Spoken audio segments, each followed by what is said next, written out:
नमस्कार। श्री रामचरितमानस के इस एपिसोड में आप सभी का स्वागत है, जहां ज्ञान विनम्रता में बदलता है और भक्ति जीवन का स्वभाव बन जाती है।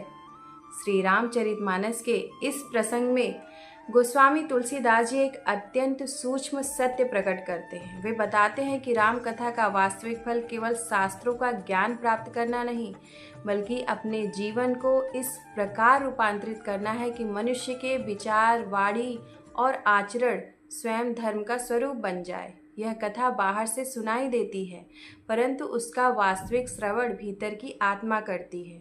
जब यह श्रवण पूर्ण होता है, तब मनुष्य का समूचा व्यक्तित्व बदलने लगता है। बिनु सत्संग न हरि कथा, ते ही बिनु मोह न भाग, मोह गहे बिनु राम पद, होय न दृढ़ अनुराग। तुलसीदास जी इस दोहे में आध्यात्मिक जीवन की एक क्रमबद्ध यात्रा बताते हैं।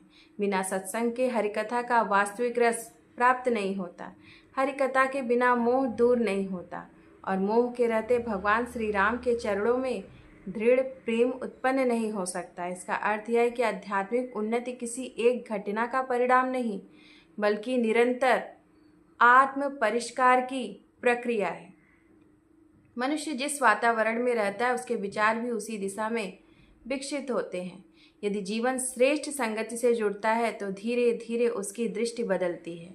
वह वस्तुओं के आकर्षण से ऊपर उठकर मूल्यों का महत्व समझने लगता है। यही परिवर्तन मोह को कम करता है और अंततः मन को उस स्थिर प्रेम तक ले जाता है जो परिस्थितियों से प्रभावित नहीं होता। राम भगत चिंतामणि सुंदर, बसै गरुड़ जाके उर अंदर, परम प्रकाश रूप दिन राती, नहीं चाही दीप घृत बाती। राम भक्ति को तुलसीदास जी चिंतामणि के समान बताते हैं, जो जिस हृदय में स्थापित हो जाती है, वहाँ बाहरी प्रकाश की आवश्यकता नहीं रहती। ऐसा व्यक्ति अपने निर्णयों के लिए केवल संसार की प्रशंसा या निंदा पर निर्भर नहीं रहता, बल्कि उसके भीतर विवेक का ऐसा दीपक प्रज्वलित हो जाता है जो प्रत्येक परिस्थिति में सही दिशा दिखाता है। भक्ति का वास्तविक स्वरूप यही है कि वह मनुष्य को भीतर से प्रकाशित कर दे। जब अंतःकरण निर्मल होता है, तब व्यक्ति छल से दूर रहता है, सत्य का पालन करता है और कठिन परिस्थितियों में भी अपने सिद्धांतों का त्याग नहीं करता। यही आंतरिक प्रकाश उसके जीवन की सबसे बड़ी संपत्ति बन जाता है।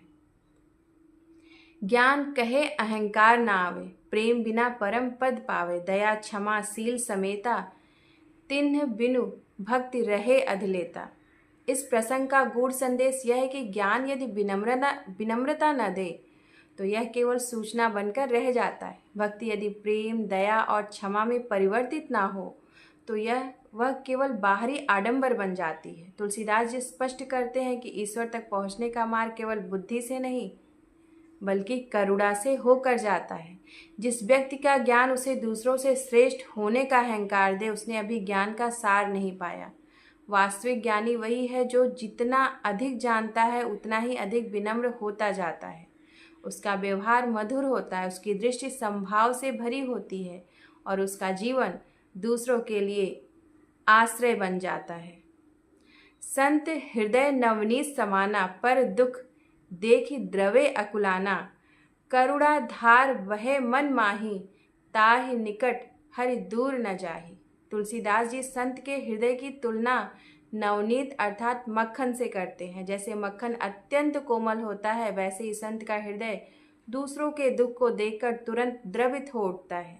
उसकी करुणा किसी उपदेश का परिणाम नहीं, बल्कि उसके स्वभाव का अंग बन जाती है। यही आध्यात्मिकता की सबसे बड़ी पहचान है।